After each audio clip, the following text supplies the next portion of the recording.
आज के टॉपिक में भी हम बाढ़ ही पढ़ेंगे, बाढ़ के अन्य प्रकार पढ़ेंगे और आज एक और टॉपिक लेंगे सूखा। कोशिश करेंगे सूखा तक के टॉपिक को खत्म कर दें और सूखा के साथ हम लोग डेजर्टिफिकेशन मतलब मरुस्थलीकरण को पढ़ेंगे। ध्यान रखें, एक साथ आप कितने सारे टॉपिक करते जा रहे हो आपको इस बात का भली भांति प्रकार के एहसास होना चाहिए। ठीक है, आ जाइए सब। सर कल आपसे मैंने गलती से संसाधन पूछ लिया, सॉरी सर जी। कोई बात नहीं बेटा, ऑफलाइन ऑप्शनल के बारे में बता दीजिए साहिल, अभी तो कुछ नहीं। नमस्कार गुरुजी, नमस्कार बेटा। मनीष सोनकर, बहुत अच्छा बेटा, बहुत अच्छा। मेरी तरफ से भी तुमको बधाई और शुभकामना। कल कितने पेज, 500 पेज बेटा लिखाए थे सर। कल लाइटनिंग हो रही थी रात में, मुझे उस टाइम शानदार बेटा, बहुत बहुत खुशी हुई। इसीलिए तो आप लोगों को कैसे पढ़ाते हैं। कल देखो, कल क्लास के बाद थंडर स्टॉर्म भी जबरदस्त था, जबरदस्त थंडर स्टॉर्म था, जोरों की गर्जना थी, जोरों की लाइटनिंग थी और जोरों की हवा थी, तूफान थी। कल आपको क्लास समझ में आई होगी। वो ऐसे होता है, कई बार इत्तेफाक ऐसे होता है। मैं जो टॉपिक पढ़ाता हूँ घटना इत्तेफाक है बेटा, ये इत्तेफाक है। तो ठीक है, ओके ओके, वेरी गुड। बोल रहा फिर अब क्यों चालू हो गया, चालू होने लगा, झूठ बोलने से समझ रहे हो नहीं तो कुछ सीख दे रहे हैं बेटा। और मेरी क्लास में बस सेट करके रह रही है, क्लियर है ना। तो बाढ़ में आज सबसे पहला टॉपिक मैं पढ़ाऊंगा आपको, फ्लैश फ्लड। हेडिंग दीजिए सभी अलग से, फ्लैश फ्लड, अचानक बाढ़, प्रचंड बाढ़, तीव्र बाढ़, फ्लैश फ्लड। फ्लैश फ्लड पढ़ाऊंगा, अर्बन फ्लड पढ़ाऊंगा, ठीक है। फ्लैश फ्लड पढ़ा दूंगा, अर्बन फ्लड पढ़ा दूंगा। एक और विषय बिंदु है, चाहो तो सुनामी भी पढ़ा दूं, क्योंकि इसका भी संबंध बाढ़ आदि से है। फिर उसके बाद सूखे में आ जाऊंगा। कई टॉपिक होते चले जाएंगे, पर अलग अलग टॉपिक सब लिखना, ये नहीं कि एक ही साथ लिख दो फिर बोलो सर और क्या कराएंगे। सब कुछ जिससे आपको अलग अलग दिखता रहे कि ये भी हुआ, ये भी हुआ, ये भी हुआ, ठीक है, ओके। छुट्टियां 2 दिन की बात है, क्या आपको यूनाइटेड स्टेट ऑफ। तो ध्यान से, फ्लैश फ्लड क्या होता है, फ्लैश फ्लड क्या होता है। बेसिकली यूएसए का meteorological department, United State of America का मेट्रोलॉजिकल डिपार्टमेंट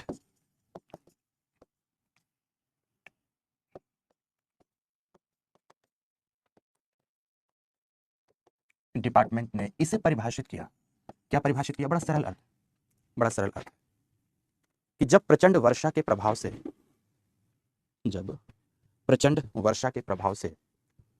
6 घंटे से कम काल अवधि में, पहले कान में शब्द जाने दो, प्रचंड वर्षा जब होगी तभी ऐसा हो सकता है। तो प्रचंड वर्षा के प्रभाव से 6 घंटे से कम काल अवधि में बाढ़ आ जाए तो इसे हम फ्लैश फ्लड कहते हैं। अब आप कहोगे सर 6 घंटे का मतलब उसे 4 घंटे मान ले, बिल्कुल मान सकते हो। 3 घंटे मान ले, बिल्कुल मान सकते हो। 2 घंटे मान ले, बिल्कुल मान सकते हो। मतलब 6 घंटे से कोई भी कम काल अवधि हो, मतलब बारिश शुरू हुई और अगर वो 2 घंटे, 3 घंटे, 4 घंटे, 5 घंटे में ऐसी बारिश हो जाए कि चारों ओर एकदम महाप्रलय सी नजर आने लगे, बाढ़ बाढ़ पैदा कर दे, तो उसे फ्लैश फ्लड कहते हैं। यूएस मेट्रोलॉजिकल डिपार्टमेंट ने इसकी यह परिभाषा दी। बाकी सामान्य तरीके से परिभाषा यही कहलाता कि when rainfall occurring in a much shorter span of time, तो उसे हम किस नाम से जानेंगे, उसे फ्लैश फ्लड के नाम से जानेंगे। मतलब लघु काल अवधि में जब वर्षा बाढ़ की स्थिति उत्पन्न कर देती है तो उसे हम फ्लैश फ्लड कहते हैं, जिसे यूएस मेट्रोलॉजिकल डिपार्टमेंट ने 6 घंटे के काल अवधि में डिफाइन करके बताया है, डिफाइन करके बताया। ओके दोस्तों, तो चलो सभी के सभी लोग लिखेंगे, लिखो फ्लैश फ्लड के बारे में, लिखो जब वर्षा जल के प्रभाव, जब प्रचंड वर्षा जल के प्रभाव से, जब प्रचंड वर्षा जल के प्रभाव से लघु काल में, लघु काल में या 6 घंटे से कम काल अवधि के दौरान, 6 घंटे से कम काल अवधि के दौरान बाढ़ की स्थिति उत्पन्न हो जाए, बाढ़ की स्थिति उत्पन्न हो जाए तो उसे फ्लैश फ्लड कहा जाता है, तो उसे फ्लैश फ्लड कहा जाता है, फ्लैश फ्लड कहा जाता है। पूर्ण विराम लगाओ, लिखो, प्रचन करते हुए लिखना कि फ्लैश फ्लड की स्थितियां सामान्यतः, फ्लैश फ्लड की स्थितियां सामान्यतः पर्वतीय घाटियों में, पर्वतीय घाटियों में बादल विस्फोट की वजह से तथा तटीय क्षेत्रों में, बादल विस्फोट की वजह से तथा तटीय क्षेत्रों में चक्रवात एवं सुनामी के प्रभाव से, चक्रवात एवं सुनामी के प्रभाव से देखने को मिलती हैं, देखने को मिलती हैं। पूर्ण विराम लगाओ। मैदानी क्षेत्रों में, मैदानी क्षेत्रों में मूसलाधार वर्षा या मूसलाधार वर्षा या मूसलाधार वर्षा या बांधों के टूटने आदि से, बांधों के टूटने आदि से अचानक बाढ़ की स्थिति, अचानक बाढ़ की स्थिति आ जाती है, आ जाती है, पूर्ण विराम, हेडिंग देंगे फ्लैश फ्लड के कारण, फ्लैश फ्लड के कारण, कारण नंबर वन, नंबर वन, कारण की जगह प्रकार पहले लिखो यार दोस्तों, क्षमा चाहूंगा, कारण शब्द काटो, पहले प्रकार लिखो। फ्लैश फ्लड के प्रकार, नंबर वन, पहला साइक्लोनिक फ्लैश फ्लड, मतलब चक्रवात के प्रभाव से आने वाला फ्लैश फ्लड। तो क्या लिखेंगे? Cyclonic flash flood, cyclonic flash flood, पहली बात लिख दिया। अब दूसरी बात पर आइए, cyclonic flash flood, number two, दूसरी बात आइए, सेकंड नंबर पर, साइक्लोनिक फ्लैश फ्लड के बाद आइए दूसरे नंबर पर, क्लाउड बर्स्ट फ्लैश फ्लड, बादल विस्फोट हुआ और बाढ़ आ गई, तो क्लाउड बर्स्ट फ्लैश फ्लड। तो तीसरी बात लिखिए, सुनामी इंड्यूस्ड, मतलब सुनामी प्रेरित, tsunami induced flash flood, tsunami प्रेरित flash flood, flash flood. Number चार लिखिए, डैम फेल्यूर, मतलब डैम फेल कर गया, मतलब डैम टूट गया, बांधों का टूटना हो गया, डैम फेल्यूर, फेल कर गया डैम, डैम फेल कर गया, तो dam failure, FAILURE, failure flash flood, dam failure flash flood, flash flood. ठीक है, इन कारणों से सामान्यतः बाढ़ की स्थिति आती है, पर क्या और भी कुछ हो सकता है? तो अब लिखेंगे, अब लिखेंगे दोस्तों और कुछ बात इसमें लिखो, फ्लैश फ्लड को प्रभावित करने वाले कारक या प्रेरित करने वाले कारक लिख दो, फ्लैश फ्लड को प्रेरित करने वाले कारक, नंबर वन, नंबर वन, सबसे पहला कारक क्या है? लिखिए, भारत में, भारत में 75 से 80% वर्षा, भारत में 75 से 80% वर्षा, वर्षा ग्रीष्मकालीन मानसून के समय होती है, ग्रीष्मकालीन मानसून के समय, या ऐसा लिख सकते हो, ग्रीष्मकालीन मानसून के द्वारा होती है, होती है, अर्थात, अर्थात लघु काल अवधि में उच्च वर्षा, अर्थात लघु काल अवधि में उच्च वर्षा। तो नंबर टू, नंबर टू, वैश्विक तापन के प्रभाव से, वैश्विक तापन के प्रभाव से, प्रभाव से अन्य महासागरों की तुलना में, अन्य महासागरों की तुलना में हिंद महासागर का तापमान, हिंद महासागर का तापमान तेजी से बढ़ता जा रहा है, हिंद महासागर के तापमान में वृद्धि अटलांटिक और प्रशांत की तुलना में अधिक है, तेजी से बढ़ता जा रहा है, बढ़ता जा रहा, पूर्णविराम, लिखिए यह बढ़ा ताप, यह बढ़ा ताप उष्णकटिबंधीय चक्रवातों के उत्पत्ति, उष्णकटिबंधीय चक्रवातों की उत्पत्ति, कॉमा लगाओ, आवृत्ति, आवृत्ति एवं इंटेंसिटी, गहनता, उत्पत्ति, आवृत्ति, फ्रीक्वेंसी एंड इंटेंसिटी, इंटेंसिटी मतलब गहनता को बढ़ाता जा रहा है, को बढ़ाता जा रहा है। तो नेक्स्ट तीसरा बिंदु लिखो, तीसरा बिंदु लिखो, पर्वतीय क्षेत्रों में, पर्वतीय क्षेत्रों में कभी कभार मानसून के आगमन के काल अवधि में, कभी कभार मानसून के आगमन के काल अवधि में पछुआ विक्षोभों, पछुआ विक्षोभों द्वारा, पछुआ विक्षोभों द्वारा की गई अतिरिक्त आर्द्रता की आपूर्ति, अब इधर से मानसून तो आर्द्रता लाई रही थी, इधर से पछुआ विक्षोभ लाई, अब सुपर कंडेंसेशन होगा दोस्तों, की गई आर्द्रता की आपूर्ति, सुपर सैचुरेशन की स्थिति आ जाती है, की गई आर्द्रता की आपूर्ति, तो क्या हो जाएगा? इससे क्लाउड बर्स्ट की स्थिति आ जाएगी, क्लाउड बर्स्ट की स्थिति आ जाएगी। तो नेक्स्ट, नेक्स्ट, अंतः सागरीय प्लेट विवर्तनिक क्रिया, अंतः सागरीय प्लेट विवर्तनिक क्रिया या भूकंपीय गतिविधियों से, भूकंपीय गतिविधियों से, गतिविधियों से सुनामी तरंगों की उत्पत्ति, जैसे सुनामी तरंगों की उत्पत्ति, जैसे वर्ष 2004 में, वर्ष 2004 में सुमात्रा द्वीप के बांडा आचे, सुमात्रा द्वीप के बांडा आचे, ACHE, बांडा आचे के समीप भूकंप से, के समीप भूकंप से उत्पन्न तरंगे भारत के तमिलनाडु केरल एवं आंध्र तट में सुनामी प्रेरित फ्लैश फ्लड लाई थी। पूर्ण विराम हो गई इतनी बात, पूर्ण विराम। तो ये इसके कारण है। और बाढ़ के प्रभाव क्या है, पीछे ही पड़ चुके हो बेटा। बाढ़ तो एक त्रासदी है और कैसी कैसी त्रास दिलाती है। और बाढ़ के बचाव के उपाय क्या है, पीछे पड़ चुके हो आप, सब कुछ पीछे पड़ चुके हो, है ना, बाढ़ से बचाव के उपाय। अब बारी आती है बेटा नगरीय बाढ़ की।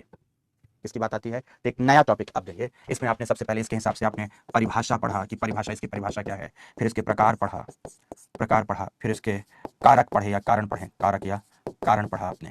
कारण के बाद इसका प्रभाव होता है, तो प्रभाव आपने पहले ही पढ़ रखा है, सकारात्मक और नकारात्मक, कि बाढ़ के क्या प्रभाव होते हैं, तो ये पढ़ा जा चुका है, ठीक है ना। अब बाढ़ का एक और प्रकार आपको पढ़ाते हैं। लिखो अर्बन फ्लड, नगरीय बाढ़। मजे की बात, आज ही मैं सुबह न्यूज़पेपर पढ़ रहा था।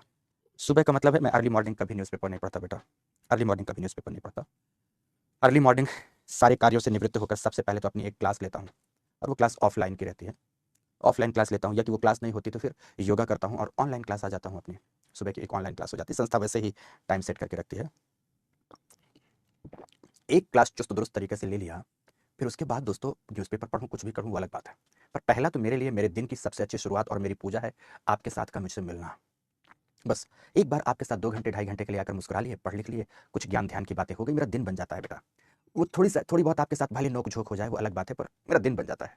और सच बताऊं, ऐसा मुझे लगता है कि ईश्वर का आशीर्वाद है कि मैं आपके सम्मुख होता हूं और आप मेरे सम्मुख होते हैं। थैंक्स टू गॉड बेटा, ईश्वर का सच में आशीर्वाद होता है, सबसे बड़ी बात। खैर, तो मैं यही विचार करता हूं,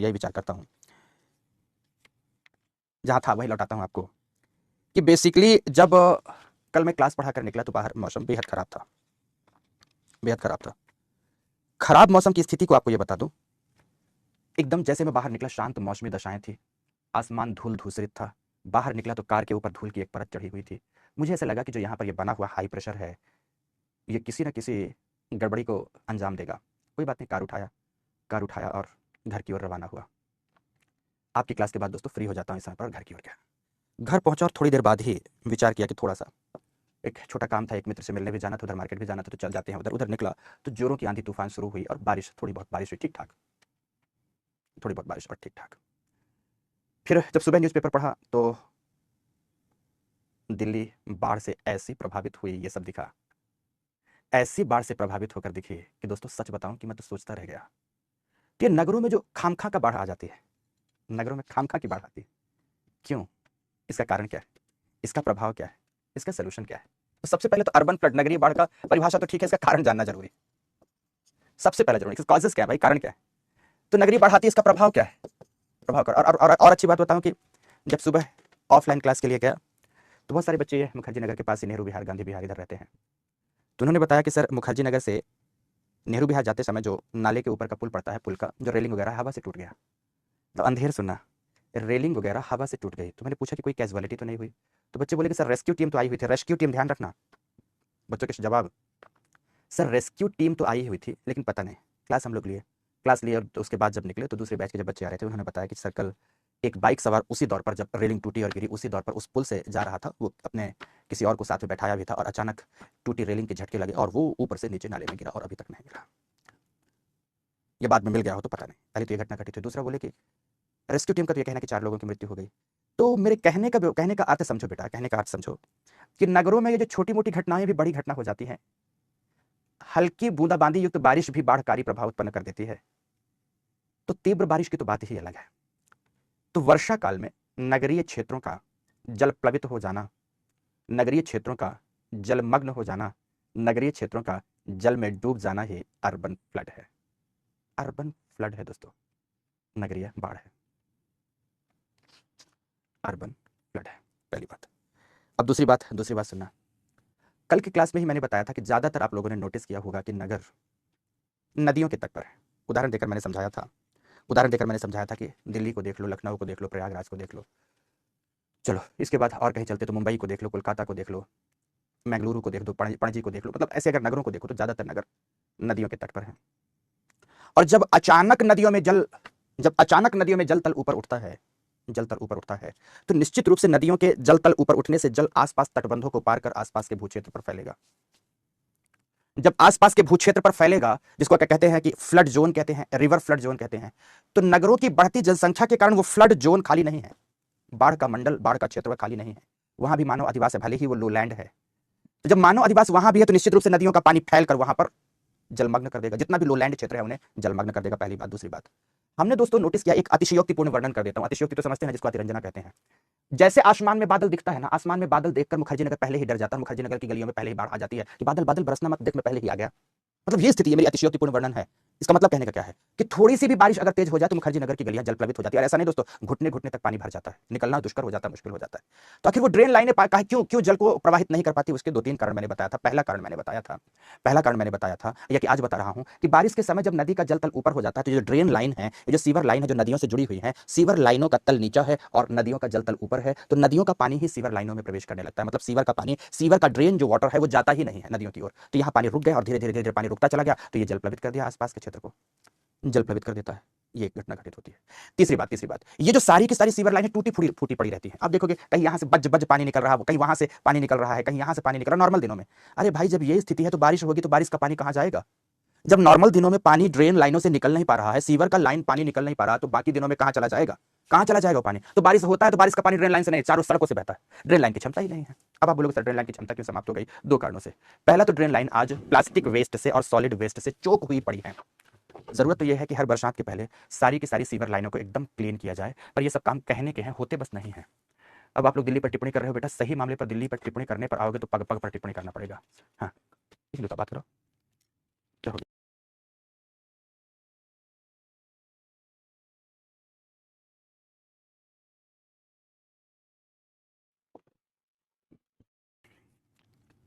पर अब टॉपिक पढ़ो बेटा, टॉपिक के हिसाब से पढ़ो, बहुत नुक्ताचीनी करने की जरूरत नहीं है। पढ़ो पहले टॉपिक और आइस बनो।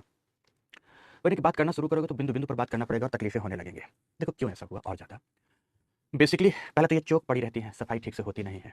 दूसरे नंबर पर सुना कि जो सीवर लाइनें बनाई गई थी, तो जो पहले आज से सपोज 25 साल पहले 30 साल पहले मान लो कोई एक कॉलोनी डेवलप हो रही थी, तो उसमें रहने वाले लोगों की जरूरतों का जो लिक्विड वेस्ट है वो जितना जाएगा उसके हिसाब से वो सीवर लाइनें बनी थी। समय के साथ वहां पर रहने लगे लोग अधिक, ठीक वैसा समझो कि आप अपने घर में एक ड्रेन लाइन बनाते हैं अपने घर में रहने वाले लोगों के हिसाब से। पर अब बिटिया की शादी है, आ गए 100 लोग घर में रहने के लिए। बिटिया की शादी है, मतलब कोई अनुकूल स्थिति है और आगे 100 लोग रहने के लिए। अब घर की तमाम स्थितियां नहीं चरमरा जाती। ठीक उसी तरह से नगरों में दोस्तों अति जनसंख्या दबाव हो गया है। उस अति जनसंख्या दबाव का बोझ या भार ये सीवर लाइनें बर्दाश्त ही नहीं कर पा रही है। समझ रहे हैं मेरी बात की नहीं? जितना प्रतिदिन प्रति कॉलोनी जो ड्रेन कर रही है वाटर, वो ड्रेन हो ही नहीं पा रहा है, तो ओवरफ्लडेड, पहले से ही ड्रेन लाइनें ओवरफ्लडेड होती है। फिर आगे समझना, नगरों में, बड़े नगरों में दोस्तों हमेशा क्या होना चाहिए कि सीवर लाइनें और रेन वाटर ड्रेन लाइनें हमेशा अलग अलग बनाई जानी चाहिए।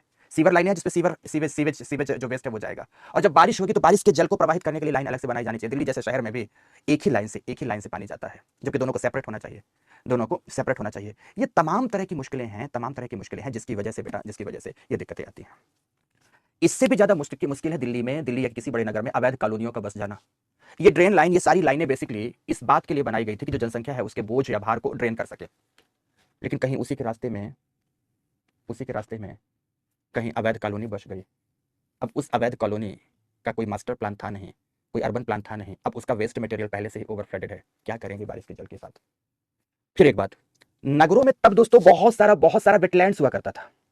वेटलैंड्स वह क्षेत्र होते हैं जो जल से भरे तो होते हैं, लेकिन वर्षा के जल आदि को समाहित करते हैं, अपने आप में स्टोर करते हैं। हम लोगों ने वेटलैंड्स को कचड़े से पाट दिया, और वहां पर हम लोगों ने घर आदि बना दिया। वेटलैंड्स जो जल को स्टोर करते थे वो खत्म हो गए। फिर आगे बात करते हैं, जो नदियों का फ्लड प्लेन था, बाढ़ का मैदान था, मैंने बताया नदियों के तटबंधों से लगा। हमने वहां भी जो लोलैंड था वहां भी बसावट कर दी, मानो वहां भी बसा हुआ है। यहां तक कि हमने तटबंधों को तोड़कर हमने मकान बना लिए, और तटबंधों को तोड़कर बस मकान नहीं बनाए, बल्कि तटबंधों के किनारे नदी जल मार्गों के तट तक मकान बना लिए हैं। अब बताओ नदियां बाढ़कारी होंगी कि नहीं होंगी? नदियों में बाढ़ का बेसिकली आपको बता दूं इसका कारण नेचुरल भी है, बट नेचुरल से कहीं ज्यादा मैन मेड है। अर्बन फ्लड इज मोर, ध्यान रखना, urban flood is more man made than natural causes, मानव जनित अधिक है, मानव प्रेरित अधिक है। समझने की कोशिश करिएगा दोस्तों। प्राकृतिक भी हो सकता है, जो प्राकृतिक में मानसून से संबंधित तमाम चीजें आप जानते हैं, और आगे देखो, नगरों का जो प्राकृतिक रूप से जल सोखने का गुण था, हमने नगरों को कंक्रीट कर दिया, कंक्रीट का जंगल बना दिया, जल सोख ही नहीं रहा। भूमि अपने आप में स्पंज का काम करती है, जल को सोखने के लिए स्पंज को डालो और सोख लेता है पानी को, भूमि सोखती है। हमने जो नगरों की भूमि का स्पंज का गुण था उसे समाप्त कर दिया। हर जगह कंक्रीट की सड़कें हैं, कंक्रीट के भवन है, कंक्रीट का लॉन है, सब कुछ कंक्रीटाइजेशन कर दिया। जब कर दिया तो दोस्तों क्या होगा, उसका प्रभाव क्या होगा, उसका परिणाम क्या होगा? उसका परिणाम वही है, समस्या समझना, उसका परिणाम होगा व्हाट, उसका परिणाम होगा कि सतही जल प्रवाह बढ़ जाएगा। सतही जल प्रवाह बढ़ेगा तो बाढ़ आ जाएगी।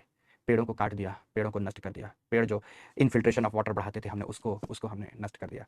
इन तमाम कारणों से नगरों में बाढ़ आते हैं। इन्हीं बिंदुओं को दोस्तों मैं लिखाना चाहूंगा।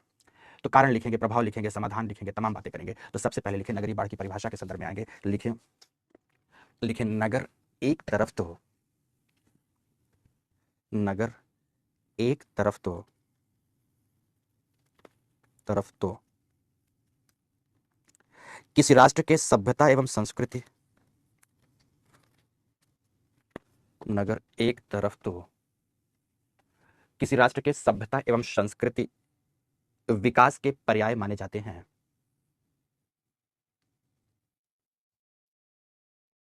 पर्याय माने जाते हैं, लेकिन दूसरी ओर कई कई समस्याओं से ग्रसित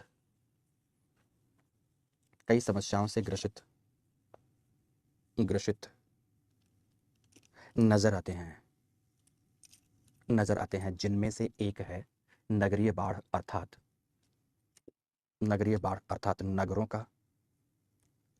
नगरों का जल प्लवित या जलमग्न हो जाना। नगरों का प्लवित या जलमग्न हो जाना।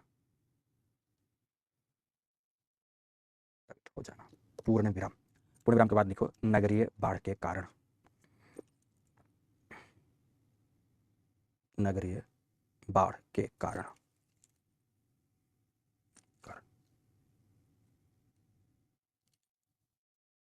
में सबसे पहले लिखिए प्राकृतिक कारण। प्राकृतिक कारण में 3-4 कारण लिखिए भारत में मानसूनी वर्षा की प्रकृति,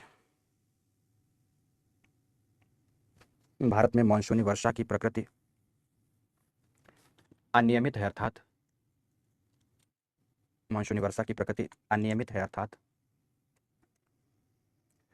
80% से अधिक वर्षा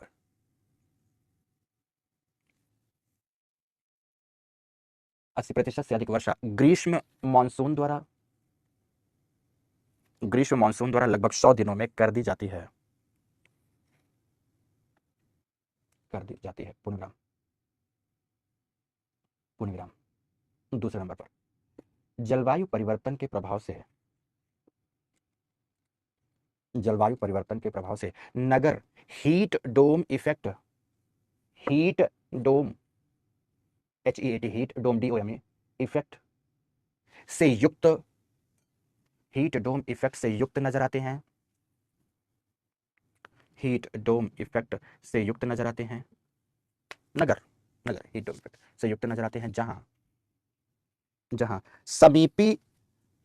समीपी भौगोलिक क्षेत्र की तुलना में 3 से 4 गुना अधिक वर्षा होती है।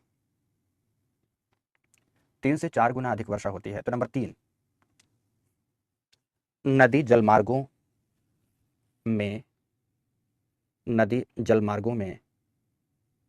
में अवसादों का अतिशय जमाव,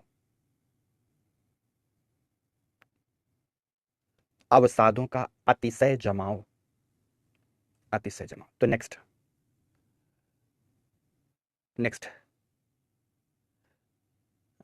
मत लिखो, बस इतना लिखो, अतिशय जमाव। ठीक है। अब हीट डोम इफेक्ट कैसे प्रभावित करता है इसको मैं बताता हूं, जिसको अर्बन हीट आइलैंड भी कहते हैं। हीट आइलैंड या आप कहते हैं हीट डोम इफेक्ट। बहुत अच्छे से समझना बेटा। मान लो कि ये पृथ्वी की सतह है, यहां पर कोई नगर बसा हुआ है, ये कोई नगर है, कहीं यहाँ उद्योग आदि लगे हैं, चिमनी आदि, ये कोई नगर बसा है, आसपास से खेती की भूमि है, खेती हर जमीन है। सूर्य की किरणें, यहाँ सूर्य है, सूर्य की किरणें इस नगर में पड़ी और इस भौगोलिक क्षेत्र में पड़े। निश्चित रूप से चूंकि नगर कंक्रीट से बने हैं तो कंक्रीट का अल्बिडो प्रभाव कम होता है, यह तापमान को एब्जॉर्ब करेंगे। अवरक्त किरणों को यह बेसिकली तुलनात्मक रूप से अधिक मात्रा में खींचते हैं। जब अधिक मात्रा में अवरक्त किरणों को अवशोषित करेंगे तो इनका तापमान समीपी भूदृश्य की तुलना में अधिक प्राप्त होगा। बहुत अच्छे समझना। अरे गांव में सिंपल आप देखोगे मिट्टी के घर कम गर्मी में गर्म होते हैं, और अगर आपके पास कंक्रीट का घर बना हुआ है, पक्के घर जिनको कहते हैं, वो ज़्यादा गर्म हो जाते हैं। तो नगर ऐसे ही गर्म होते हैं। नगर के गर्म होने के एक तो ये कारण, दूसरा वनस्पतियों की कमी कारण है, ठीक है। फिर तीसरा है कि जो अर्बन क्षेत्र होते हैं उनका सरफेस एरिया बढ़ जाता है। बहुमंजिला इमारतें हैं तो नीचे से ऊपर तक सरफेस एरिया उसका गर्म होगा। समझ रहे हैं मेरी बात की नहीं? मैं आप सिंपल ऐसा कह सकता हूँ कि 100 बाई 100 स्क्वायर मीटर में हमने लंबी बिल्डिंग तैयार कर दी, खड़ी कर दी, तो धरती तो थी तो 100 बाई 100 स्क्वायर मीटर की थी, लेकिन लंबी बहुमंजिला इमारत खड़ी हो गई तो उसका सरफेस एरिया बढ़ गया। तो जब इनका तापमान अधिक होता है तो ये बन जाते हैं लो प्रेशर, नगरों के आसपास बन जाता है लो प्रेशर। जैसे लो प्रेशर बनता है तो गाँव के आसपास से यहाँ हवाएं इसकी ओर खींची हुई आती है, हवाएं आसपास से खींची हुई आएंगी। हवाएं आएंगी तो कुछ मात्रा में आर्द्रता भी लाएंगी, आर्द्रता लाएंगे, और यहाँ से अब चूंकि ये लो प्रेशर का केंद्र है तो संवहन होगा। संवहन हुआ तो दोस्तों यहाँ पर ध्यान रखना, संवहन के प्रभाव से क्या बना? बादल बना। ये बादल बने, क्यूमुलोनिम्बस बादल बनते हैं, क्यूमुलोनिम्बस क्लाउड बनते हैं, और ये बादल यहाँ वर्षा कर देते हैं। तो ये कहलाता है हीट आइलैंड इफेक्ट या हीट डोम इफेक्ट कहलाता है। और नगरों की जलवायु आसपास के ग्रामीण क्षेत्रों की जलवायु से भिन्न होती है, इसीलिए इसे किस नाम से जाना जाता है? अर्बन क्लाइमेट के नाम से जानते हैं, नगरीय जलवायु के नाम से जानते हैं। सिंपल सा है, अगर नगरों का तापमान अधिक है तो सापेक्षिक आर्द्रता कम होगी। तुलना देखना, पवन प्रवाह मतलब तापमान अधिक है तो वायुमंडलीय दाब भिन्न होगा, तापमान अलग हो गया, वायुमंडलीय दाब भिन्न हो गया, आर्द्रता अलग हो गई तो पवन परिसंचरण भिन्न होगा। जब ये सारी की सारी चीजें भिन्न हो गई, इसका मतलब कि आसपास के ग्रामीण भूदृश्य से नगरों में मौसम के सभी कारक भिन्न हैं। जब मौसम के सभी कारक हमेशा के लिए भिन्न प्राप्त होते हैं तो इसे ही कहते हैं अर्बन क्लाइमेट, मतलब नगरीय क्षेत्रों की जलवायु ग्रामीण भूदृश्यों की तुलना में भिन्न प्राप्त होती है। समझ गए बेटा कि नहीं? और भी कारण है, क्योंकि नगरों में पेड़ नहीं है, नगरों में मोटर वाहन बहुत ज्यादा है तो जीवाश्म ईंधनों का दहन बहुत ज्यादा होगा, तो प्रदूषक गैसें बहुत अधिक मात्रा में होगी। उद्योग है तो उद्योगों से प्रदूषक गैसें बहुत अधिक निकलेंगी। इन तमाम कारणों से दोस्तों नगरों की जलवायु, नगरों की आबो हवा समीपी ग्रामीण भूदृश्यों से भिन्न पाई जाती है, जिसे अर्बन क्लाइमेट कहते हैं। दोस्तों इन्वर्टेड कामा करते हुए इन तीनों टर्म्स को यहाँ पर चित्र के साथ लिखो, बहुत महत्वपूर्ण है। जल्दी से, बहुत महत्वपूर्ण ये टर्मिनोलॉजीज हैं। जितने कारण समझाए हैं सब याद रहने चाहिए, नहीं याद रहेंगे तो आप अपने आप को नुकसान पहुंचाएंगे।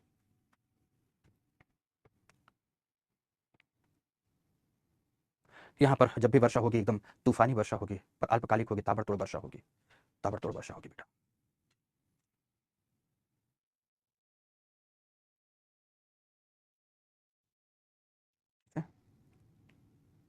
आगे आप समझ में बेटा, आगे समझ में, चलो ठीक है। अब ये प्राकृतिक कारकों में लिखा, कारणों में। अब मैन मेड कारक लिखे, मानवीय कारक लिखे, सभी के सभी क्या लिखेंगे? मानवीय कारक।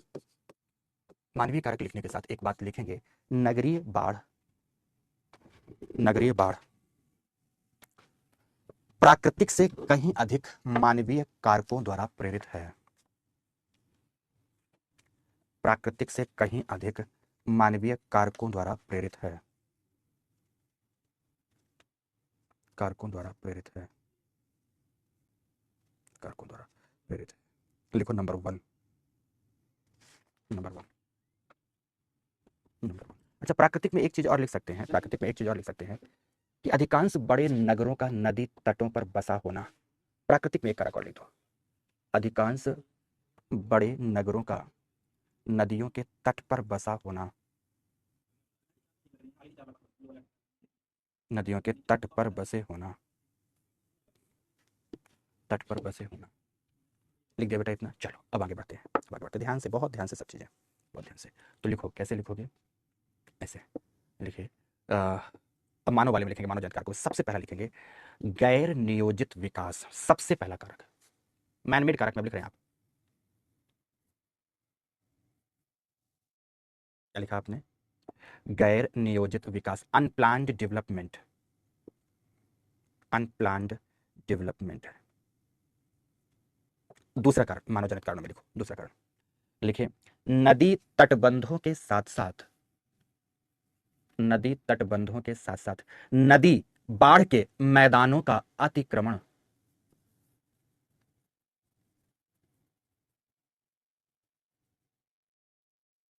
अतिक्रमण, बाढ़ के मैदान जो भी है उसका क्या कर लिया आपने? अतिक्रमण। तो नेक्स्ट लिखेंगे, नेक्स्ट, नेक्स्ट लिखेंगे, नगरों में पाए जाने वाले प्राकृतिक,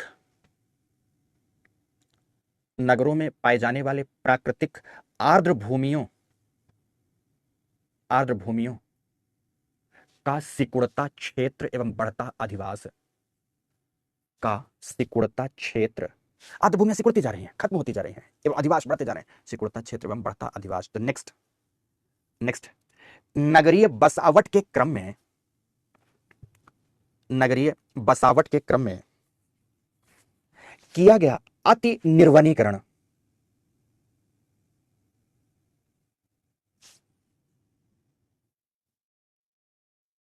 अति निर्वनीकरण, निर्वनीकरण बहुत ज्यादा, हमने पेड़ों को बहुत ज्यादा काट कर दिया। तो नेक्स्ट नेक्स्ट लिखेंगे नगरों, नगरों की पर्कुलेशन क्षमता, पर्कुलेशन क्षमता मतलब नगरों में प्राकृतिक मृदा जल रिसाव, नगरों में प्राकृतिक मृदा जल रिसाव को कंक्रीट द्वारा समाप्त कर दिया जाना, कंक्रीट द्वारा समाप्त कर दिया जाना, जिससे जिससे मिट्टी जल नहीं सोख पाती, मिट्टी जल नहीं सोख पाती एवं मिट्टी जल नहीं सोखेगी, मिट्टी जल नहीं सोख पाती एवं कैसे सोखेगी जल को, नहीं, एवं सतही जल प्रवाह, एवं सतही जल प्रवाह बढ़ जाता है, सतही जल प्रवाह बढ़ जाता है, बढ़ जाता। तो next next poor waste management, poor waste management के लिए लिखेंगे नगरीय, नगरीय ठोस कचरा प्रबंधन, नगरीय ठोस कचरा प्रबंधन की कमी, की कमी, जिससे जिससे प्राकृतिक जलवाह क्षेत्रों में, प्राकृतिक जलवाह क्षेत्रों में कूड़े के पहाड़, कूड़े के पहाड़ जल प्रवाह को रोक देते हैं,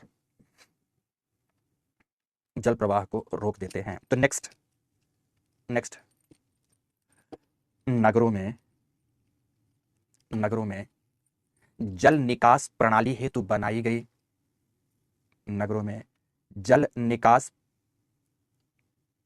प्रणाली में बनाई गई सीवर लाइनों की क्षमता, सीवर लाइनों की क्षमता पहले से ही पूर्ण है, जितनी क्षमता उतनी पूर्ण है, उतना सीवर ड्रेन कर रहे हैं, पहले से ही पूर्ण है। इसीलिए वर्षा का जल, इसलिए वर्षा का अतिरिक्त जल सड़कों आदि में प्रवाहित होने के क्रम में, सड़कों आदि में प्रवाहित होने के क्रम में बाढ़ उत्पन्न करता है। तो नेक्स्ट नेक्स्ट सीवर लाइनों का, सीवर लाइनों का ठोस एवं प्लास्टिक कचरा से, ठोस एवं प्लास्टिक कचरा से ठसाठस भरा होना, ठसाठस भरा होना तथा उनके सफाई की समुचित प्रबंधन की व्यवस्था नहीं, उनके सफाई की समुचित प्रबंधन की व्यवस्था नहीं, व्यवस्था नहीं, व्यवस्था नहीं, पूर्ण विराम। ये सब नगरीय बाढ़ के कारण है, नगरीय बाढ़ के कारण। और तटीय जो नगर हैं उनमें उनमें बेसिकली क्लाउड बर्स्ट और साइक्लोन आदि भी कारण जुड़ जाते हैं, cyclonic rain and cloud burst rain आदि भी तटीय जो नगर हैं उनमें कारण ये जुड़ जाते हैं, ठीक है ना, ये जुड़ जाएंगे। तो नेक्स्ट आप लिखेंगे, ये कारण हो गया, कारण हो गया दोस्तों, सबने आपने कारण लिखा। अब इससे प्रभाव क्या होगा, तो लिखो प्रभाव में, प्रभाव में लिखो, लिखो नगर किसी राष्ट्र में आर्थिक गतिविधियों के सबसे बड़े केंद्र होते हैं, नगर किसी राष्ट्र में आर्थिक गतिविधियों के सबसे बड़े केंद्र होते हैं, सबसे बड़े केंद्र होते हैं, केंद्र होते हैं, जहां जहां आर्थिक क्रियाकलाप ठप होने के साथ साथ, आर्थिक क्रियाकलाप ठप होने के साथ साथ जनजीवन दुष्कर हो जाता है, जनजीवन दुष्कर हो जाता है, आवागमन अवरुद्ध हो जाता है, जनजीवन दुष्कर हो जाता है, आवागमन अवरुद्ध हो जाता है, तथा तथा तथा अवरुद्ध हो जाता है, तथा क्या, व्हाट अवरुद्ध हो जाता है, तथा जान माल की क्षति हो जाती है। अभी कल का ही उदाहरण दिया मैंने, जान माल की क्षति हो जाती है, क्षति हो जाती है। पूर्ण विराम, पूर्ण विराम, ये प्रभाव है। तो अब सॉल्यूशन क्या है, समाधान क्या है, तो लिखिए समाधान या उपाय। उपाय, उपाय, समाधान। सबसे पहली बात, होलिस्टिक अप्रोच अपनाना। लिखो, इस समस्या के समाधान हेतु, इस समस्या के समाधान हेतु, समाधान हेतु समावेशी, समावेशी तरीके अपनाने होंगे, समावेशी तरीके अपनाने होंगे। जैसे नंबर वन, नंबर वन, बाढ़ पूर्वानुमान की सूचना, बाढ़ पूर्वानुमान की सूचना। नंबर टू, नंबर बाढ़ क्षेत्र मानचित्रण, बाढ़ क्षेत्र मानचित्रण। नंबर तीन, नंबर तीन, नदी घाटियों में बांधों का निर्माण, नदी घाटियों में बांधों का निर्माण। नंबर चार, बिंदु बढ़ाते रहना अपना, नदी जलमार्गों को साफ करना एवं गहरा करना, नदी जलमार्गों को साफ करना एवं गहरा करना, गहरा करना। नेक्स्ट, नगरों को स्पंज सिटी के रूप में विकसित करना, नगरों को स्पंज सिटी के रूप में विकसित करना, विकसित करना, विकसित करना। नेक्स्ट, प्राकृतिक नगरीय आर्द्र भूमियों को, प्राकृतिक नगरीय आर्द्र भूमियों को सुरक्षित रखना, सुरक्षित रखना। तो नेक्स्ट, यथासंभव, यथासंभव नगरीय वानिकी को बढ़ावा देना, नगरीय वानिकी को बढ़ावा देना, जिसमें, जिसमें उद्यान वाटिका, उद्यान वाटिका, बाग बगीचों के अलावा, के अलावा roof gardening, wall gardening, roof gardening, wall gardening आदि को, रूफ गार्डनिंग, वॉल गार्डनिंग आदि को, आदि को बढ़ावा दिया जाना, बढ़ावा दिया जाना, दिया जाना। तो नेक्स्ट, नेक्स्ट, नगरीय, नगरीय सीवर लाइनों, नगरीय सीवर लाइनों को वर्षा जल निकासी तंत्र से अलग करना, वर्षा जल निकासी तंत्र से, तंत्र से अलग करना, अलग करना। तो नेक्स्ट, EIA, EIA क्या कहलाता है, environmental impact assessment, environmental impact assessment, assessment के आधार पर, के आधार पर नगर नियोजन करना, नगर नियोजन करना। पूर्ण विराम लगाओ, पैरा चेंज करो, लिखो, स्पष्ट है कि नगरीय बाढ़, नगरीय बाढ़ की मुख्य समस्या जल गतिकीयता की है, मतलब हाइड्रोलॉजिकल है, की समस्या जल गतिकीयता की है, अर्थात, अर्थात सरफेस वाटर फ्लो का ठीक नहीं होना, सतही जल प्रवाह का ठीक नहीं होना, जिससे, जिससे जल अवरुद्ध होकर, जल अवरुद्ध होकर, अवरुद्ध होकर बाढ़कारी प्रभाव उत्पन्न करता है, उत्पन्न करता है। पूर्ण विराम, पूर्ण विराम। ठीक है, ये तमाम कारण है दोस्तों। अप्रोच भी मैंने लिखा दिया, कैसे इससे, इसके बचाव के उपाय क्या हो सकते हैं, ये भी बात मैंने आपको यहाँ पर लिखा दी। तो ये था अर्बन फ्लड।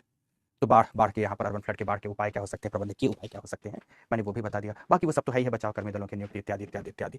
तो मानवीय कारक इसके ज्यादा महत्वपूर्ण है, किन कारणों की तुलना में, प्राकृतिक कारकों की तुलना में, प्राकृतिक कारकों की तुलना में। ठीक है ना, ये बात खत्म हुई। अब इसके बाद आज तीसरा टॉपिक पढ़ेंगे, तीसरा टॉपिक पढ़ेंगे बेटा, सभी लोग लिखेंगे सुनामी, सुनामी, तीसरा टॉपिक। देखो, जब आप मेजर टॉपिक को बहुत अच्छे से पढ़ लेते हैं ना दोस्तों, मेजर टॉपिक को, जैसे बाढ़ को आपने बहुत अच्छे से पढ़ा, जब आपने बाढ़ बहुत अच्छे से पढ़ा तो उसका उसका कॉन्सिक्वेंस क्या हुआ कि उसके बाद के जो सारे टॉपिक है वो आप बहुत जल्दी और बहुत आसानी से आप पढ़ने की स्थिति में आ गए आप। बहुत जल्दी आसानी से पढ़ने की स्थिति में आ गए। ऐसा ही हमेशा हर टॉपिक के साथ करना चाहिए, ऐसा हर टॉपिक के साथ, ठीक है। ओके चलो, महेश कुमार केवट, ये अर्बन मास्टर प्लान के अंतर्गत पढ़ते हैं बेटा, ऑप्शनल में तो पढ़ाता हूँ पर जीएस में नहीं, ये अर्बन मास्टर प्लान है उसके लिए। पापा कुमार, सारे के सारे, सारे के सारे बेटा, ठीक है। ओके चले आगे बढ़ें, सुनामी की बात करें।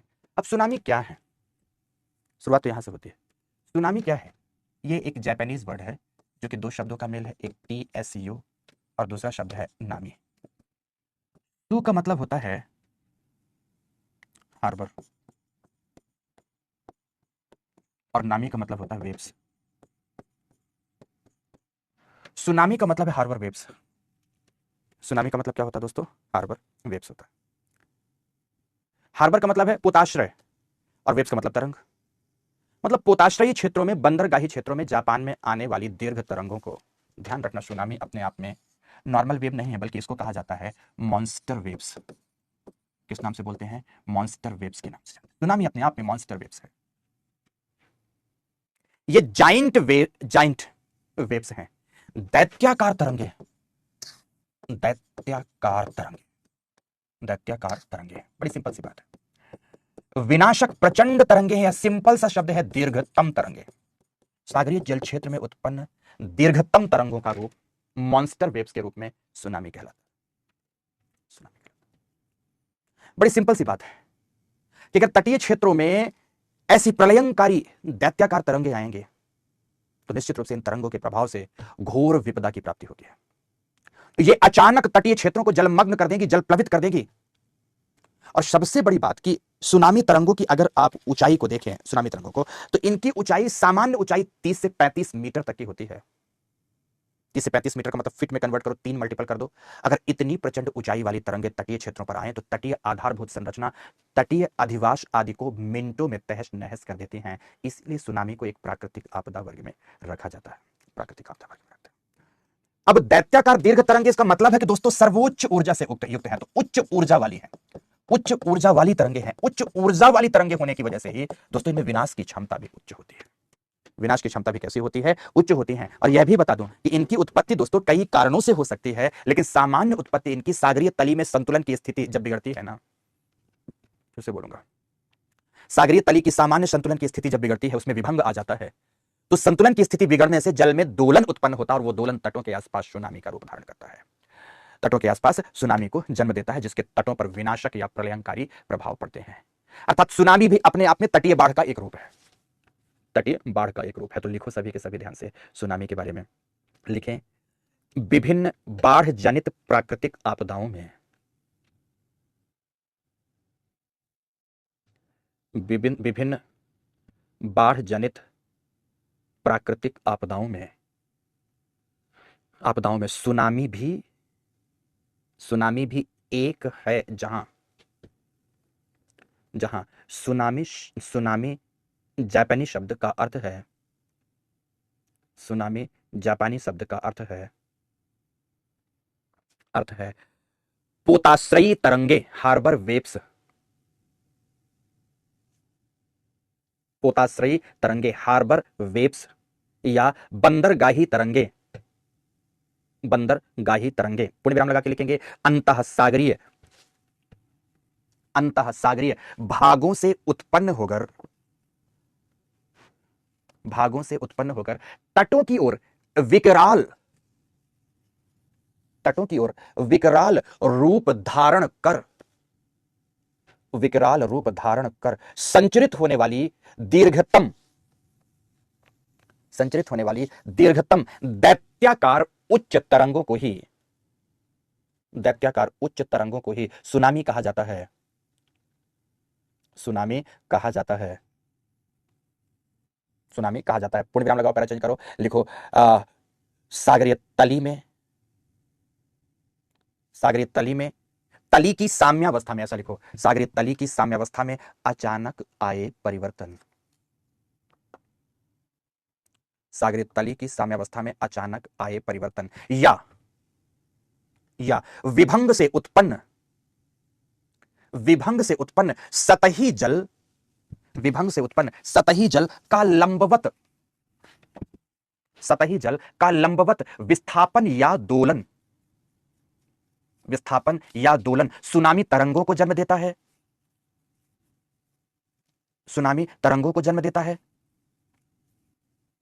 जन्म देता है, जो तटों पर प्रलयंकारी प्रभाव, जो तटों पर प्रलयंकारी प्रभाव उत्पन्न कर व्यापक जान माल की क्षति करती हैं, व्यापक जान माल की क्षति करती हैं। इसीलिए इन्हें प्राकृतिक आपदा कहा जाता है, प्राकृतिक आपदा कहा जाता है। पूर्ण विराम। तो आखिर सुनामी आती क्यों है, किन कारणों से आती है? तो लिखो सुनामी के कारण, सुनामी के कारण, कारण लिखो सबसे पहले नंबर वन सुनामी के कारण में लिखो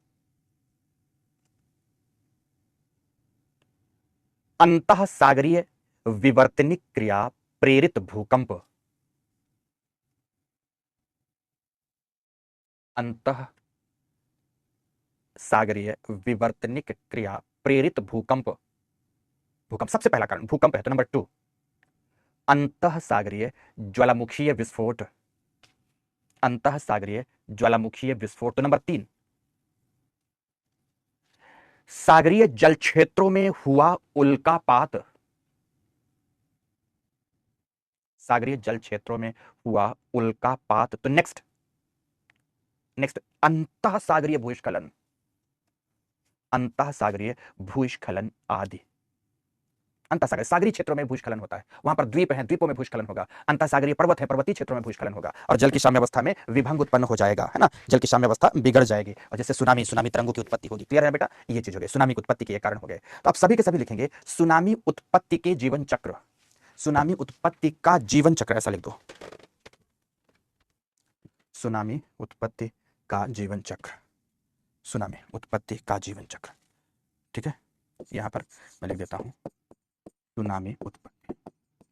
पहले आप पॉइंट लिख लो, 4 चरण लिखा देता हूं, आफ्टर दैट चित्र बना के दिखा दूंगा। ठीक है, तो लिखो सुनामी की उत्पत्ति को हम निम्नलिखित 4 चरणों में, उत्पत्ति को हम निम्नलिखित 4 चरणों में समझ सकते हैं, 4 चरणों में समझ सकते हैं। लिखें स्टेज फर्स्ट, पहली अवस्था लिखेंगे सागरीय जल में व्याप्त स्थितिज ऊर्जा का, सागरीय जल में व्याप्त स्थितिज ऊर्जा का गतिज ऊर्जा में रूपांतरण। नंबर 2 अब गतिज ऊर्जा में रूपांतरण अर्थात सागरीय जल में उत्पन्न लंबवत दोलन, सागरीय जल में उत्पन्न लंबवत दोलन, एकदम दोलन आरंभ हो जाएगा। तो नंबर 2 सेकंड नंबर लिखें तट की ओर बढ़ती दोलनी तरंगें, तट की ओर धीरे धीरे वही तरंग क्या होगी, तट की ओर बढ़ने लगेंगे। स्टेज सेकंड में तट की ओर बढ़ती दोलनी तरंगें, ऑसिलेटरी वेव जो है दोलनी तरंगें। तो नेक्स्ट स्टेज थर्ड लिखिए, स्टेज थर्ड लिखिए तट के समीप निमग्न तट से टकराने पर, तट के समीप, बिल्कुल समझाएंगे, अभी चित्र से समझाएंगे। तट के समीप निमग्न तट से टकराने पर इन तरंगों की घटती गति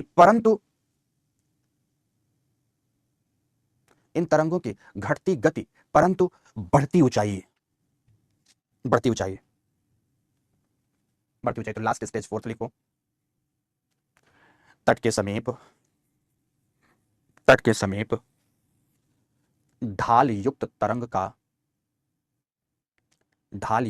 का सुनामी धारा के रूप में रूपांतरण, जिसके द्वारा व्यापक क्षति पहुंचाई जाती है। अब इसे इस चित्र से समझो आप, एक बढ़िया से चित्र बताते हैं चारों अवस्थाओं में कैसे कैसे सुनामी आएगी, इसे समझो। सागरीय जल क्षेत्र की बात शुरू करते हैं। मान लो यहां पर जिस वन ये निमग्न तट के क्षेत्र है, ये निमग्न तट का क्षेत्र है बेटा, दिस वन। यहाँ इस तटीय क्षेत्र में भवन आदि बने हुए हैं, भवन है, भवन आदि बने हुए हैं, ये मीनारे हैं, मीनारे हैं, ये सब तटों के आसपास बने हुए हैं। ठीक है, कुछ ऐसा। ये पूरा क्षेत्र जलमग्न है, जल से डूबा है, जलमग्न है। ये पूरा सागरी जल क्षेत्र है बेटा, सागरी जल क्षेत्र। ठीक है, यहाँ कहीं पर उत्पन्न हुआ दोलन, यहाँ कहीं पर उत्पन्न हुआ दोलन। कैसा दोलन है? ये भूकंपीय दोलन। मान लो ये भूकंप उत्पन्न हुआ, भूकंप। जैसे यहाँ पर तली में भूकंप उत्पन्न होगा तो अपनी एनर्जी जल क्षेत्र को भी ट्रांसफर करेगा, और जल को ट्रांसफर किया इसने अपनी ऊर्जा। तो ध्यान रखना, जल भी स्थिर नहीं रहेगा, बल्कि जल में भी कुछ इस तरह से दोलनी तरंगे उत्पन्न हो जाएंगे। अब ये जल में दोलनी तरंगे उत्पन्न होकर तट की ओर आगे बढ़ रही, उत्पन्न हो गई और तट की ओर आगे बढ़ती। ये जैसे ही निमग्न तट से टकराई तो इनकी ऊंचाई में वृद्धि हुई, फिर टकराई और ऊंचाई बढ़ी, फिर टकराई और ऊंचाई तथा ढाल बढ़ा। धीरे धीरे जैसे जैसे इधर जाएंगी ऊंचाई बढ़ती ही जाएगी और ढाल बढ़ता जाएगा। अब देखो जैसे तट के पास पहुंची, प्रचंड हो गई, विकराल हो गई। ये है सुनामी रियल सेंस में दोस्तों, दिस वन। ये है TSUNAMI, ये है सुनामी। और अब ये टूटेगी, टूटकर नीचे गिरेगी। ये जब ढाल इतना अधिक है तो टूटकर क्या होगी? ये नीचे गिरेगी। और जैसे ही टूटकर नीचे गिरेगी, ध्यान रखना, जैसे ही टूटकर ये नीचे गिरेगी तो नीचे गिरकर यही जल इस क्षेत्र को पूरी तरह से जलमग्न कर देगी, इधर की ओर बढ़ेगा, जल आगे बढ़ा, ये पूरा क्षेत्र जलमग्न हो जाएगा, सबको जल में डुबा देगी। ये जो है ये सुनामी करंट है, ये सुनामी वेव है। ये सुनामी अपने आप में क्या है? ये वेव है, लेकिन जो इधर आगे बढ़ रही है ये है दोस्तों सुनामी करंट, सुनामी करंट। और ये सुनामी करंट तेजी से आएगी, यहाँ बंदरगाह में खड़ी जहाजों आदि को पूरी तरह से तहस नहस कर देगी, यहाँ तटों पर बनी हुई आधारभूत संरचना को पूरी तरह से तोड़ देगी, दूर बने हुए तमाम घर आदि पूरी तरह से पानी में डूब जाएंगे, कारें आदि जल में फ्लोट करने लगेंगी। ऐसे सब कुछ पानी में पत्तों के भांति दोस्तों बहता हुआ आपको नजर आएगा। कुछ और नहीं तो जापानीज सुनामी का एक वीडियो देख लेना, दिल दहल जाएगा दोस्तों, दिल दहल जाएगा जापानीज सुनामी का। ये तट की ओर आगे बढ़ती तरंगे, तट की ओर बढ़ती तरंगे, ये तट की ओर। यहाँ पर जो दोलनी तरंग है, तरंग उत्पत्ति होती है, ये तरंग उत्पत्ति होती है, तरंग उत्पत्ति होती है। कुछ ऐसा, ऐसी स्थिति देखने को मिलती है, ऐसी स्थिति देखने को मिलती है। ये चित्र बना,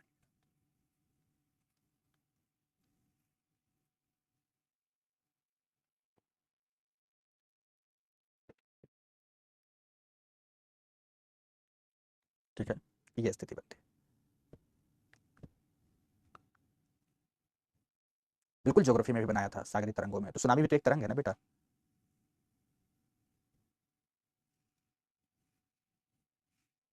ठीक है, सुनामी भी एक तरंग है, ये सुनामी।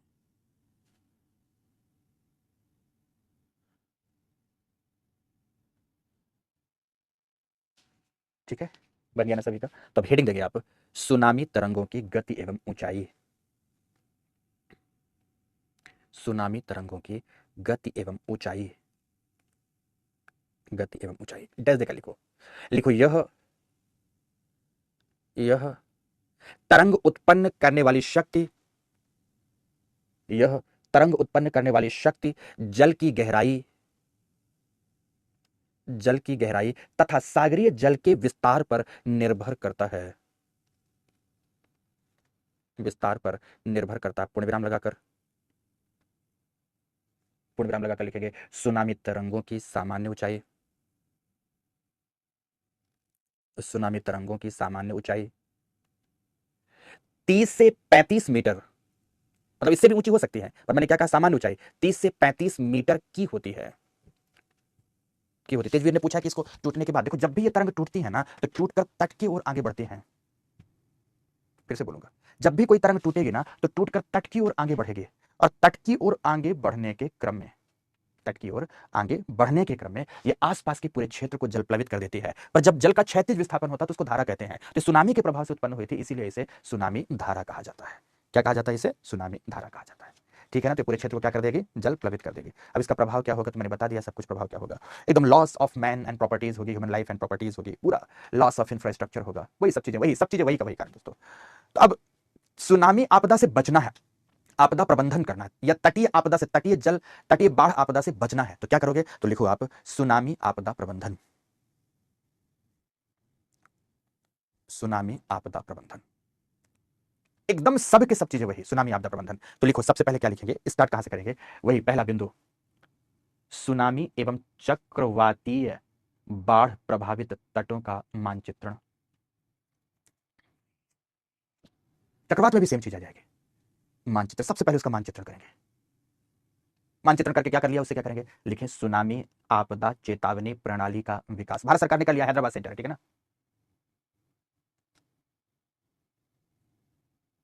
ठीक है, क्लियर हो गया, चेतावनी प्रणाली का। अरे भाई सुनामी आ रही तो कोई बताने वाला भी तो चाहिए, सुनामी आ रही भागो, ठीक है, ये करेंगे आप। तीसरे नंबर पर क्या करेंगे, तटों के साथ, तटों के साथ सघन मैंग्रोव वनस्पतियों का विकास।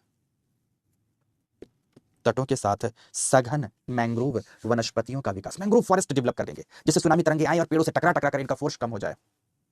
ठीक है, क्लियर हो गया, क्लियर हो गया मेरी बात की नहीं, मैंग्रोव वनस्पतियों का विकास। तो नेक्स्ट लिखेंगे, मैकेनिकल वॉल की बात करते हैं। लिखो, तटों के समानांतर, तटों के समानांतर और क्या करेंगे, तटों के समानांतर मजबूत कंक्रीट दीवार का निर्माण। हालांकि कंक्रीट दीवार उबाली उछाल कर फेंक देती है, पर फिर भी यथासंभव मजबूत कंक्रीट दीवार का निर्माण, कंक्रीट दीवार का निर्माण। तो नेक्स्ट पॉइंट में लिखेंगे कि आपदा से पूर्व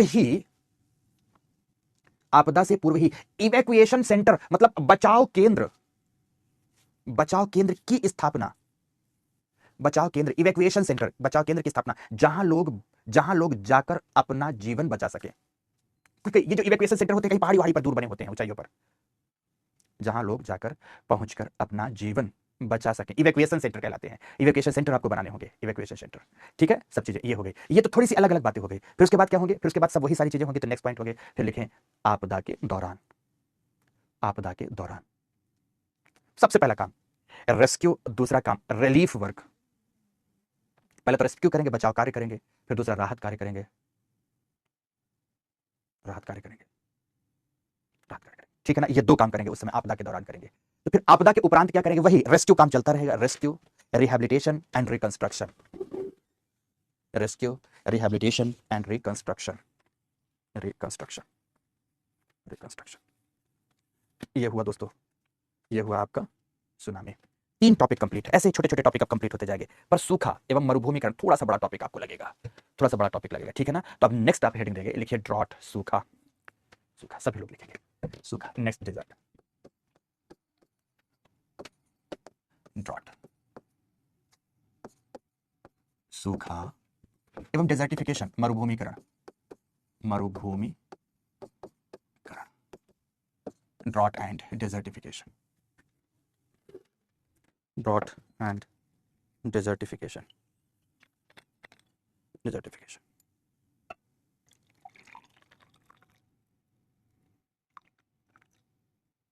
ठीक है, चले बढ़े आगे, बढ़े आगे। बहुत जबरदस्त टॉपिक है सूखा। इस समय लगातार कई वर्षों से सूखे की स्थिति आई तो नहीं है, तो सूखा तुलनात्मक रूप से महत्व तो कम रखेगा, लेकिन फिर भी टॉपिक की महत्ता को कभी कम करके नहीं आंकना चाहिए। कब स्थितियां वैसी विपरीत बने और वही टॉपिक महत्वपूर्ण हो जाए, वही टॉपिक महत्वपूर्ण हो जाए, इस बात का ख्याल रखना है, इस बात का ख्याल रखना है बकायदा, ठीक है ना। ओके, तो अब सूखा क्या है, सूखा क्या है, बड़ी सिंपल है, बाढ़ के विपरीत की स्थिति है। अगर बाढ़ का संबंध उच्च वर्षा एवं वर्षा के प्रभाव से धरती का जलमग्नता की स्थिति थी, तो दूसरी तरफ जल की कमी एक जल के अतिरेक या अतिशयता की दशा थी, तो एक जलाभाव की स्थिति को प्रतिबिंबित करता है। सूखा पूरी तरह से जलाभाव की स्थिति है, जल का अभाव। और जलाभाव की स्थिति ऐसी है कि मानव की कृषि संबंधी आर्थिक क्रियाएं तो ठप पड़ ही जाए, कृषि संबंधित आर्थिक क्रियाओं को तो अत्यधिक क्षति पड़े ही, बल्कि पेयजल संकट की भी स्थिति उत्पन्न हो जाए। पेयजल संकट, पानी पीने का कहां मिलेगा, पानी पीने का कहां मिलेगा। तो जब पेयजल संकट की स्थिति भी उत्पन्न हो जाए तो उसे हम कहते हैं सूखा, उसे हम कहते हैं ड्रॉट। क्या कहते हैं बेटा, ड्रॉट। सबसे बड़ी बात यह है कि आईपीसीसी की रिपोर्ट्स अगर देखें हम और यूएनसीसीडी के आंकड़ों के आधार पर चर्चा करें, तो ये दोनों के दोनों रिपोर्ट एवं आंकड़े ये बताते हैं कि धरती का एक बड़ा भाग धीरे धीरे सूखे के प्रभाव से मरुभूमिकरण से प्रभावित होता जा रहा है। दोनों का बड़ा ही अपने आप में नितांत संबंध है, दोनों एक दूसरे से बहुत अधिक करीब से जुड़े हैं, सूखा एवं मरुभूमिकरण। कि जो वैश्विक तापन की घटना है, वैश्विक तापन की घटना से सतही जल स्रोत सूखते जा रहे हैं, मिट्टी में उपस्थित नमी में धीरे धीरे कमी आती जा रही है, भूमिगत जल स्रोतों में भी, भूमिगत जल स्रोतों में भी गिरावट आ रही है, भूमिगत जल स्रोतों में भी गिरावट आ रही है। ऐसी तमाम स्थितियां उत्पन्न हो रही हैं कि सूखा हमेशा आपके लिए बहुत महत्वपूर्ण होगा, सूखा हमेशा आपके लिए बहुत महत्वपूर्ण होगा। तो कुल मिलाकर इसका संबंध भी जलीय चक्र से ही है, हाइड्रोलॉजिकल साइकिल से ही है। पर हाइड्रोलॉजिकल साइकिल की एक यह वैसी अवस्था है जिसमें वर्षा जल की कमी से या जलाभाव की स्थिति से कृषिगत आर्थिक क्रियाएं, औद्योगिक आर्थिक क्रियाएं तो संकट में पड़ ही जाएं, बल्कि पेय जल आपूर्ति भी ना आ पा रही हो, उसे सूखा कहा जाता है। और यह सूखा, ध्यान रखना है, क्योंकि यह सूखे की स्थिति प्रकृति द्वारा उत्पन्न होती है, इसीलिए यह एक प्राकृतिक आपदा कहलाती है। जहां आपने बाढ़ की स्थिति एक तरफ देखी थी कि अचानक आ रही है, कुछ समय में आ रही है, जल्दी आ रही है, वहीं उसके विपरीत सूखा अचानक नहीं आता। सूखा एवं मरुस्थलीकरण एक मंदगामी आपदा की प्रक्रिया है, धीरे धीरे आएगा, पर अपना प्रभाव जरूर दोस्तों व्यापक रूप से देखा जाता है।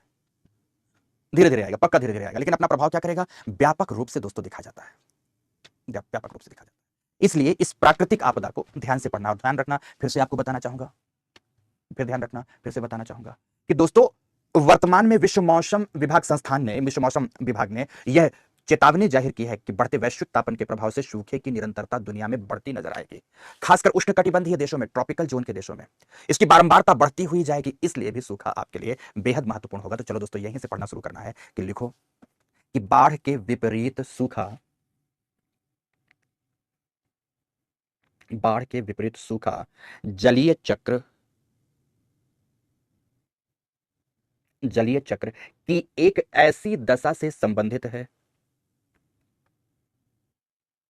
जलीय चक्र की एक ऐसी दशा से संबंधित है जिसमें, जिसमें वर्षा की कमी से, वर्षा की कमी से होने वाला जलाभाव, जल के अभाव को जलाभाव लिखा दिया, वर्षा की कमी से होने वाला जलाभाव, जलाभाव क्या करेगा, होने वाला जलाभाव कृषि, आर्थिक तंत्र, कौमा औद्योगिक एवं, औद्योगिक एवं आदिवासीय, आदिवासीय जल संकट की स्थिति, जल संकट की स्थिति उत्पन्न कर देता हो,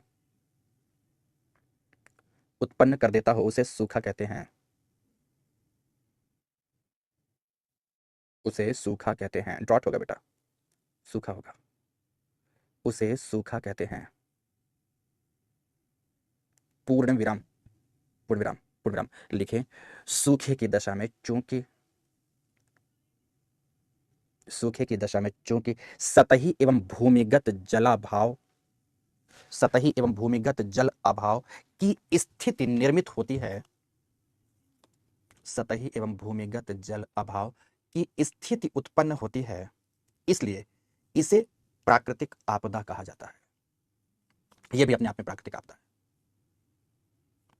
प्राकृतिक आपदा कहा जाता है, प्राकृतिक आपदा कहलाता है। सूखा भी अपने आप में क्या है बेटा, एक प्राकृतिक आपदा है। क्लियर हो गया मेरी बात। अब उसके बाद क्या आप लिखेंगे, सभी के सभी ऐसा करिए, लिखिए सूखे के प्रकार, टाइप्स ऑफ द ड्रॉट, सूखे के प्रकार, types of the drought, types of the drought बहुत अच्छे से लिखेंगे। लिखो नंबर वन, नंबर वन मौसम विज्ञान संबंधी सूखा, मौसम विज्ञान संबंधी सूखा, डैश देकर लिखेंगे, लिखें जब व्यापक क्षेत्र में वर्षा सामान्य से कम हो, जब व्यापक क्षेत्र में वर्षा सामान्य से कम हो। पूर्ण विराम लगाओ, लिखो आईएमडी के अनुसार, इंडियन मेट्रोलॉजिकल डिपार्टमेंट के अनुसार, आईएमडी के अनुसार जब, जब मानसूनी वर्षा, मानसूनी वर्षा 75% से कम हो तो उसे सूखा कहा जाता है,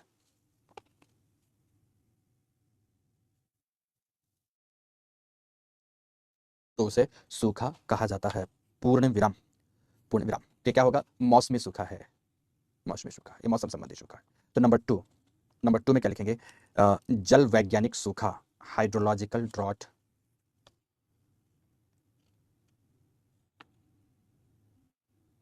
हाइड्रोलॉजिकल ड्रॉट।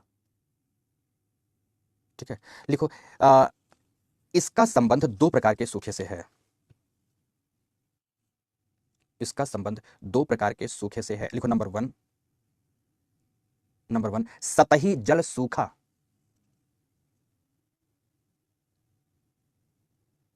सतही जल सूखा अर्थात जब मौसमी वर्षा के अभाव में, मौसमी वर्षा के अभाव में सतही जल स्रोत सूखने लग जाएं। सतही जल स्रोत सूखने लग जाएं, कॉमा लगाकर सदा नीरा नदियां बरसाती नदियों में परिवर्तित हो जाएं। बरसाती नदियों में परिवर्तित हो जाएं तो इसे सतही जल सूखा कहते हैं। सतही जल सूखा कहते हैं। पूर्ण विराम। नंबर 2 अंडरग्राउंड वाटर, मतलब ग्राउंड वाटर कुछ भी लिखते हैं, हिंदी में लिखते हैं भौम जल सूखा। भौम जल सूखा। भौम जल सूखा। भौम जल सूखा के बारे में लिखेंगे, लिखे भौम जल के अतिदोहन। भौम जल के अतिदोहन तथा मृदा के बढ़ते तापमान से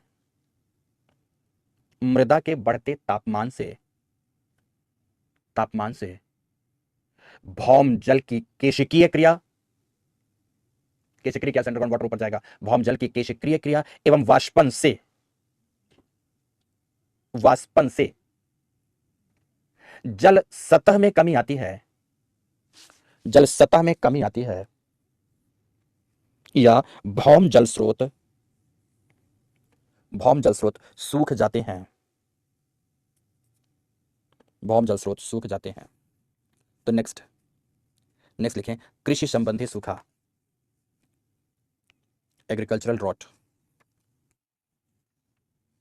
एग्रीकल्चरल ड्रॉट, कृषि संबंधी सूखा। डैश देकर लिखो मौसमी एवं जलीय सूखे के प्रभाव से, मौसमी एवं जलीय सूखे के प्रभाव से जब मिट्टी में फसलों के वृद्धि के लिए पर्याप्त आर्द्रता, मिट्टी में फसलों की वृद्धि के लिए पर्याप्त आर्द्रता की कमी आ जाए, आर्द्रता की कमी आ जाए, फसलें मुरझा जाएं तो इसे कृषि संबंधी सूखा कहते हैं। तो इसे कृषि संबंधी सूखा कहते हैं। पूर्ण विराम के बाद लिखें क्या कि मृदा आर्द्रता की अत्यधिक कमी से यदि पौधा पनप ही ना पाए, मृदा आर्द्रता की अत्यधिक कमी से यदि पौधा पनप ही ना पाए, अरे पनप कहां से पाएगा, पनप ही ना पाए तो इस परिस्थिति को मरुस्थलीकरण कहा जाता है। इससे जुड़ा है डेजर्टिफिकेशन, है ना। तो इस परिस्थिति को मरुस्थलीकरण कहा जाता है। पूर्ण विराम। अब चौथा पॉइंट लिखना है, लिखिए मृदा आर्द्रता सूखा, सॉइल मॉइस्चर ड्रॉट। मृदा आर्द्रता सूखा,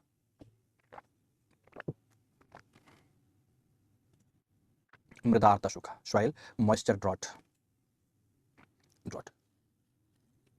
ठीक है, लिखो जब जलाभाव की ऐसी स्थिति आ जाए,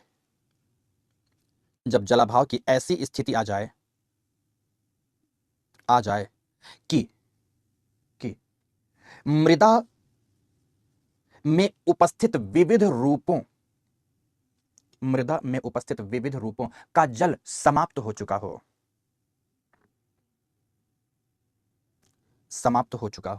तो फसलों का उगना तो दूर बल्कि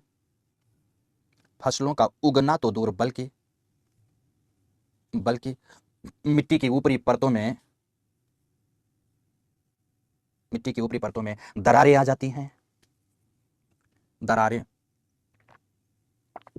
आ जाती हैं, कॉमा लगाइए। मृदा कण चूर्ण में बदल जाते हैं।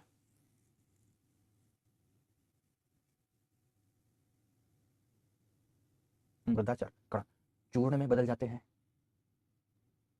चूर्ण में बदल जाते हैं, आदि आदि, पूर्ण विराम, पूर्ण विराम। नेक्स्ट नेक्स्ट, मृदा आर्द्रता सूखा हो गया। तो नेक्स्ट नेक्स्ट हेडिंग देंगे इसके बाद, सामाजिक आर्थिक सूखा। सामाजिक आर्थिक सूखा डैश देकर लिखें, यह वास्तव में वास्तव में सूखे का परिणामी है, सूखे का परिणामी है जिसमें जिसमें जल एवं अन्न, अन्न मतलब भोजन, अनाज, जल एवं अन्न की कमी हो जाती है, जल एवं अन्न की कमी हो जाती है, कॉमा लगाकर, भोजन के अभाव के साथ सामाजिक सुरक्षा को भी खतरा हो जाता है, सामाजिक सुरक्षा को भी खतरा हो जाता है, खतरा हो जाता है। लोगों का एक क्षेत्र से दूसरे क्षेत्र की ओर, लोगों का एक क्षेत्र से दूसरे क्षेत्र की ओर पलायन, पलायन प्रारंभ हो जाता है, पलायन प्रारंभ हो जाता है। तो नेक्स्ट नेक्स्ट लिखेंगे अकाल, फेमीन, अकाल लिखें, यह एक ऐसी दशा है जिसमें भोजन एवं जल की कमी से, यह एक ऐसी दशा है जिसमें भोजन एवं जल की कमी से पशुधन, मतलब पशु जो लोगों के पास पशुधन के रूप में है, पशुधन एवं एवं लोग मरने लगते हैं, मरने लगते हैं। तो लास्ट लिखेंगे आप सभी, पारिस्थितिकीय सूखा, पारिस्थितिकीय सूखा, ecological drought, ecological drought, ecological drought में लास्ट बात लिखेंगे कि जब मृदा पूर्णतः अनुत्पादक हो चुकी हो, मृदा पूर्णतः अनुत्पादक हो चुकी हो, वनस्पतियों के साथ साथ जैव विविधता का अत्यधिक ह्रास हो चुका हो, जैव विविधता का अत्यधिक ह्रास हो चुका हो, पारिस्थितिक तंत्र पूर्णतः छिन्न भिन्न हो चुका हो, पारिस्थितिक तंत्र पूर्णतः छिन्न भिन्न हो चुका हो, तो इसे पारिस्थितिकीय सूखा कहते हैं। आज केवल आप इसमें इसकी परिभाषा पर आपने बात किया, परिभाषा के बाद प्रकार पर बात करेंगे, कल की डेट में सूखे के कारण पर बात करेंगे, सूखा प्रभावित क्षेत्र पर बात करेंगे, प्रभावित क्षेत्र कौन कौन से हैं, फिर इसके बाद सूखे के प्रभाव पर बात करेंगे, फिर जब प्रभाव पर बात करेंगे तो फिर प्रबंधन पर भी चर्चा होगी। तो कल बेसिकली सूखे के संदर्भ में ये 3 विषय बिंदुओं पर चर्चा होगी, और कल की ही कक्षा में सूखा समाप्त करने के बाद भूकंप एवं भूकंप के साथ साथ बेसिकली हम लैंडस्लाइड, भूस्खलन का टॉपिक स्टार्ट कर देंगे, भूस्खलन का टॉपिक, ठीक है ना। ये 2 टॉपिक हम लोग पढ़ेंगे कल। कल की क्लास आप लोगों की संभावित है कि मैं 2:30 से लूंगा, 2:30 कल बस की क्लास, 1 दिन की क्लास,